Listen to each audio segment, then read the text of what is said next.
Hello, everyone, and welcome to Rockers to Doctors, where we're headbanging with a hypothesis. My name is Dorian Prescott. And I'm Nova Starwick, the co pilot of this rocket ship into rock nerdery.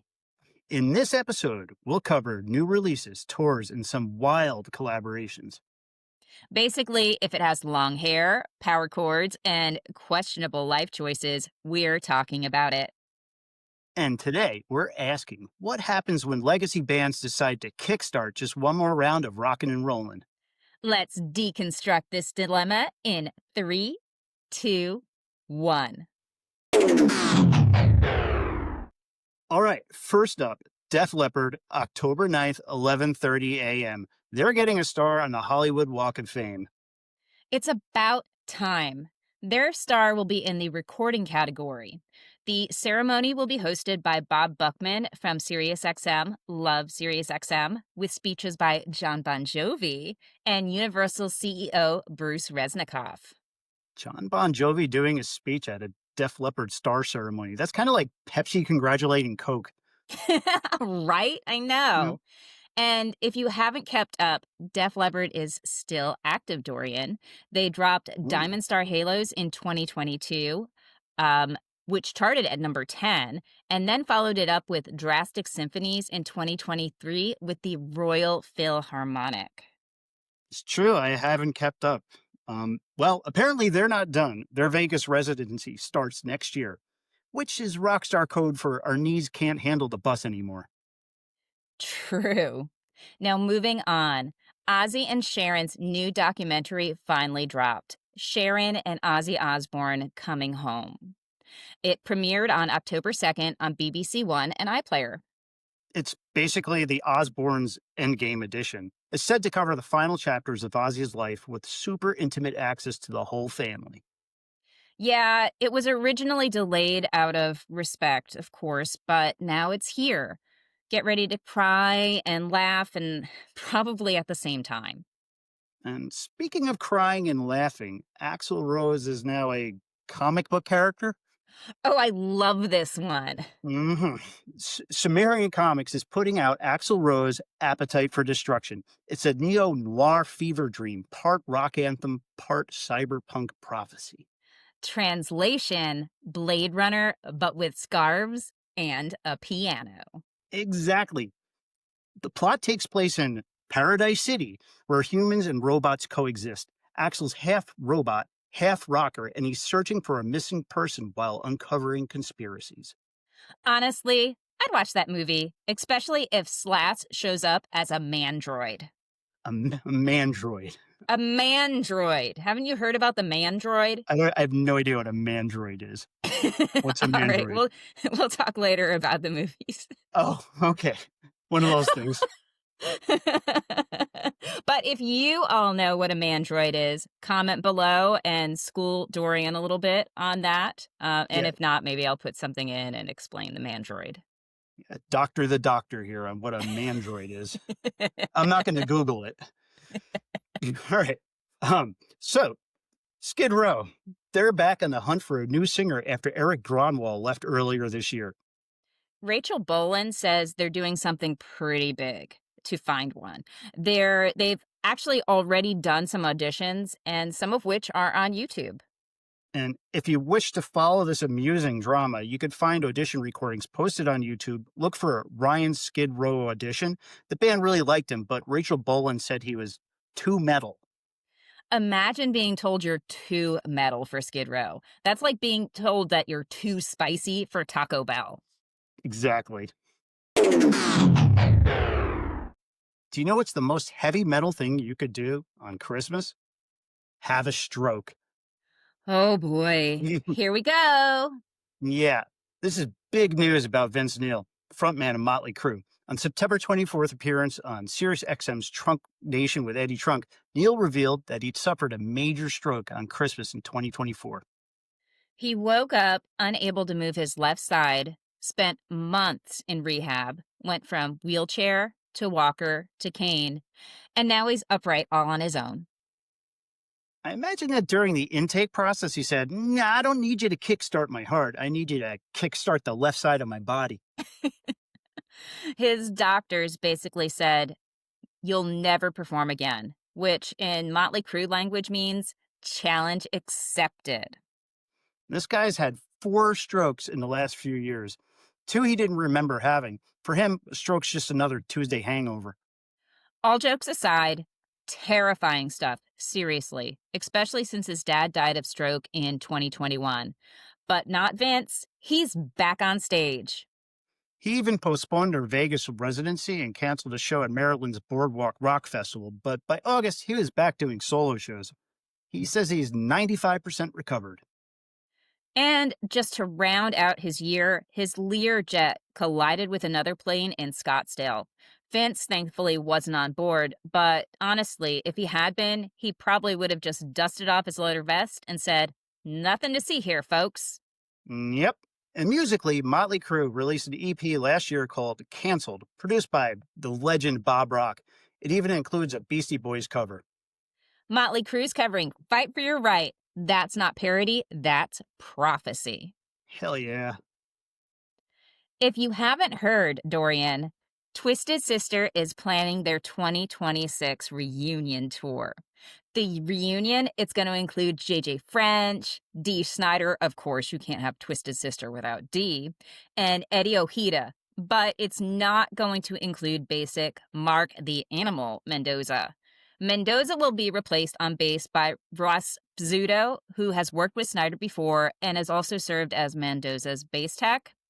And this is kind of sad news for diehards who are hoping to see all the OGs. In an interview with Blabbermouth, French says, "Bands are like marriages and things happen." He said the band has had many lineup changes over the years and that sometimes internal realignments become necessary to keep things moving. Dee Snider's reasoning is slightly less vague. Irreconcilable differences. The details are private. Now, although Snyder has been critical of bands continuing on ungracefully into old age, a life changing experience led him to reevaluate his stance. Carpe diem was the outcome. Here's a poem for you by Robert Herrick. Gather ye rosebuds while ye may, old time is still a flying, and this same flower that smiles today, tomorrow will be dying. As we know, and as JJ French is apt to point out, lineup changes in legacy bands is unavoidable, especially if they've been around for decades and decades. I saw Quiet Riot twice in the summer, and Rudy Sarzo was the only OG in that band. It was still an excellent show. And they had Jizzy Perella's on vocals. He was the singer for Love Hate. It's kind of neat seeing all these like mashed up bands, legacy bands coming together, swapping lead singers. It's fun. It's still great. So either way, I'm psyched to see them, and this is a must see for me. Absolutely, carpe diem. Europe's drummer Ian Hoagland says they're working on a new album, follow-up to Walk the Earth. Hoagland notes, this quote is precious, "I have to say, this album is more of a sort of an homage to the 80s in a sense of, I would say, a lot more melodic ideas and, as I said, melodic. Not solos, but melodies that carry the song. So yeah, it's more of an homage to the 80s, I would say. It's really exciting." And melodic. And melodic. Basically, they're bringing the final countdown back to the start. Meanwhile, speaking of the 1980s. Let me guess. Is it Mötley Crüe again? Of course it's Mötley Crüe again. Look, they won't stop giving us music. In 100 years, there will be all new people on Earth, except for Mötley Crüe and Keith Richards. In June 1985, Theater of Pain dropped with Smoking in the Boys' Room and Home Sweet Home. And Home Sweet Home is back. It hit #1 on classic rock radio thanks to a new version featuring Dolly Parton. Motley and Dolly, somewhere in Nashville, a fiddler just burst into flames. On November 14th, they're dropping a 40th anniversary box set of Theater of Pain. This will include rare demos, a live album, a 76-page photo book that's 76 pages exactly, the works. Meanwhile, Stryper is back in our news again. I never thought we'd talk about them this much. Seriously. I know. Yeah. Stryper diehards had been waiting for this. On November 21st, the band will release a Christmas album titled The Greatest Gift of All. Sounds like a Whitney Houston album, but whatever. Fans have been requesting more Christmas material since Stryper's last holiday-themed single, which came out in 1985. That was 40 years ago. The Greatest Gift of All will feature 10 songs, 5 of which are traditional Christmas songs, and 5 of which are Christmas originals. Expect to hear Go Tell It on the Mountain, Little Drummer Boy, Silent Night, Joy to the World, Winter Wonderland, and so on. Is Go Tell It on the Mountain a Christmas song? I don't. Yeah, they say that Jesus Christ was born, so I guess it is. Oh, I guess that makes it a Christmas song. Yep. Oh, yeah, okay. Anyway, so expect Silent Night, but with high-pitched screams. Heck yeah. Yeah. And for the limited edition release, forget vinyl. It'll be pressed onto a record-sized communion wafer.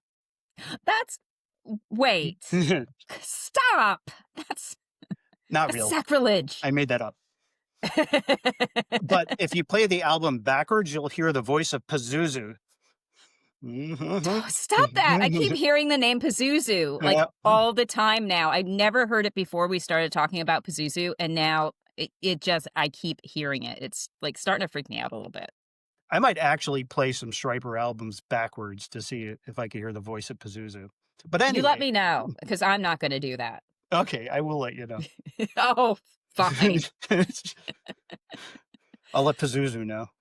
Oh, and Pazuzu is like trying to make his presence known to me. Seriously, I keep hearing his name coming up in like the most random of places. So you're not joking right now? No, I'm not. Seriously. So, after we first started talking about Pazuzu with the Labubus, like I started to hear his name like randomly coming up. So we've been talking about doing a deep dive into Zakk Wylde, and Zakk Wylde talks about Pazuzu. And randomly, this book that I'm reading, this series, Dungeon Crawler Carl, they mention one of the races somewhere in the dungeon that they're in. The race is called Pazuzu. And then I was in a D&D game, and during that D&D game, the GM for the game mispronounced the name of the race or whatever that we were coming upon, and they initially said Pazuzu, and I was like, what? Pazuzu is not my life. I have never heard Pazuzu like seriously as much as I have heard Pazuzu since we first mentioned his name with that Labubu thing. And now it's just I can't get away from Pazuzu, seriously.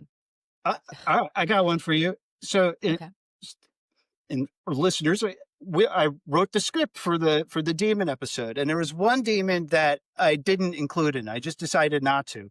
Paimon. And I too have been having this experience now. Today in my YouTube feed, just a random video by a scholar about the demon Paimon. So I think Paimon is mad at me that I did not include him in the script. So if we do another demon episode, I'll have to put Paimon in there. You definitely do, because you don't want Paimon in your life as much as Pazuzu has now apparently been trying to make his presence known in mine. Paimon is the demon of migraine headaches. Yep. Yeah, we talked about that when we were talking about Labubus. He mentioned about Paimon and headaches. Well, speaking of demons, Ghost announced more U.S. tour dates, so check them out. All right. Yeah. The Aerosmith and Yungblud collabs just keep popping up. The combo recently released the lyric video for My Only Angel, which is the first release off of their EP One More Time. The EP is expected to release on November 21st. I'm excited. This marks Aerosmith's first new music in 12 years, and also Yungblud announced his tour the other day, which I'm really excited about. I'm going to go see Yungblud this time around. Awesome. If you're curious about the track listing, we've got it here. The EP will feature My Only Angel, Problems, Wild Woman, 1,000 Days, and Back in the Saddle. I'm just so stoked to see that a younger audience is discovering Aerosmith. I've read numerous articles on this, and I've noticed some cynicism from the older generation. Mhm. Some journalists see this as an attempt for Aerosmith to like stay relevant, but I completely disagree. They don't need to stay relevant. They simply are relevant, period. Right, and this isn't the first time Aerosmith has done something like that. They completely did it with Walk This Way. This is just what this band does. Yeah, yep. Yeah, I'm here for it. Youngblood shares his experience in Blabbermouth. Aerosmith have been such a staple of rock and roll and showmanship for me, so I've been ready for this my whole life. As soon as we entered the studio, the chemistry exploded and the songs just poured out of us. It's the kind of collaboration that Youngblood wouldn't even dream of. So to sit there holding a vinyl in his hands that says Aerosmith and Youngblood on it is truly mind-blowing. It would be even more mind blowing if it wasn't vinyl, if it was Eucharist wafer, but Oof. Sacrilege! I- sorry. On November 7th, the Slash will release a live album and concert video titled Live at Serpent Festival. His recording was captured on July 17th, 2024, at the Mission Ballroom in Colorado during his blues-oriented set. The set includes blues standards as well as a new original called Metal Chestnut. Ooh, maybe it's another Christmas song. Metal chestnuts roasting over an open fire. Yeah. The name Serpent, Serpent, is an acronym actually for solidarity, engagement, restore, peace, equality, and tolerance. That's N tolerance. Slash has said part of the proceeds from the festival tickets go to charities such as the Equal Justice Initiative, Know Your Rights Camp, the Green Lining Institute, and War Child. See, not every rock acronym has to be dumb. Ingwe still disagrees. Finally, Steel Panther is recording 4 new songs at Dave Grohl's Studio 606 with producer Jay Rustin. This is their first time back in the studio since On the Prowl in 2023. No label, they're totally independent. Which means they can release them however they want. EP singles or just sell them in the parking lot after gigs. Knowing Steel Panther, they're going to release them carved into a stripper pole, or maybe on a communion wafer. Or on a stripper pole made of communion wafers. That's a lot of communion wafers to make a stripper pole. Those things are like super thin, like paper. I'm going to get hit by lightning when this is over.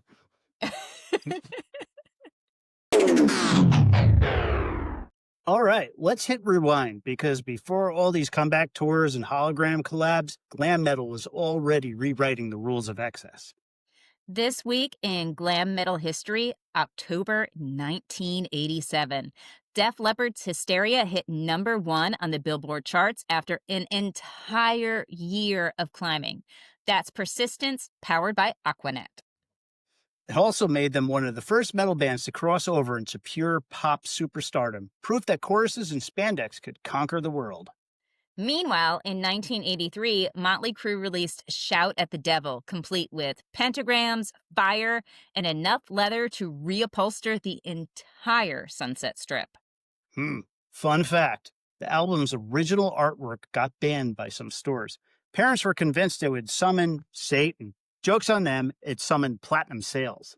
Let me tell you, that album cover was scary. So, I was pretty young at the time that album came out, and I had found the album cover for the record, like, laying outside kind of around my house up close to the street. So I pick it up, and, it has the big pentagram on it, and it's kind of scary looking, especially when you're younger. And on the inside, on the back cover, they had a photo of the band, and somebody had cut electric tape into tiny pieces just to cover the band members' eyes, which really freaked me out, because I was thinking like, oh, is this really demonic? And, eyes are the windows to the soul. Did they have to cover up their eyes so the demons wouldn't get out? And it freaked me out. And of course, I had to peel it back a little bit because I wanted to see what their eyes looked like. And then I had to cover it up really quick. Yeah. Right. But I digress. Back to what actually happened on the charts. Uh, Back to 1991, Poison dropped Swallow This Live, their first live album. Bret Michaels introduced half the songs with motivational speeches about sex, rebellion, and having nothing but a good time. In other words, he invented the TED Talk, but with eyeliner. And one last time capsule moment. In October 1989, Skid Row finished recording their debut album. They were still practically kids, but 18 in Life became an instant anthem of beautiful bad decisions. That's because every generation gets one perfect teenage tragedy ballad, and that was ours. So, whether you were blasting hysteria from your car stereo or carving Crüe into your Trapper Keeper, this one's for the glam that refuses to die. Speaking of flashbacks, we've got full links in the show notes. You can find us on Amazon Music and Spotify, as well as TikTok, Instagram, and YouTube. Leave us a review. Tell us if we're nailing the high notes or just squealing off key. Stay loud, stay curious. Headbanging with a hypothesis.